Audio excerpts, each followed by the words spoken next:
Hello, আসসালামু আলাইকুম। কি দিন মেয়েদের ভাই বোন সবাই কেমন আছেন? আশা করি সবাই আলহামদুলিল্লাহ অনেক ভালো আছেন। আলহামদুলিল্লাহ আপনাদের তো আমি অনেক ভালো আছি। এটা হচ্ছে আমার ইউটিউব চ্যানেল। আজ থেকে আমার ইউটিউব ব্লগ জার্নিটা শুরু হলো।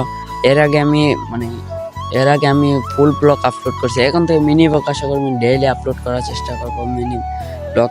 আর আজকে যাচ্ছি হচ্ছে আমাদের একটা খেলা আছে সামনে, এই জায়গার মধ্যে আমাদের একটা খেলা রাখা ম্যাচ আছে। আর হচ্ছে ছোট ভাই খেলা দেখবে, একে এই যে আসতেছে ওরা খেলা দেখবে। আর রাস্তা দিয়ে যাইতে যাইতে খুব খুব খারাপ লাগতেছিল, কারণ হেঁটে হেঁটে যাইতেছিলাম অনেক দূর। সাইকেলটা আনলে মনে হয় ভালো হইতো, বাট সাইকেল ওই পাম্প ছিল না, তাই জন্য সাইকেল আনিনি। সবাই দৌড়াদৌড়ি আসতে গপ করতে করতে চলে যাইতেছিলাম খেলাতে। এই যে দেখেন এ কইতেছিল, ভাইয়া আজকে তো খেলা জিততেই বে, বাজি তো আছে। আসলে এটা বাজি খেলা, মানে 500 টাকার মতন বাজি খেলা। এই যে আমরা মানে খেলা মাঠে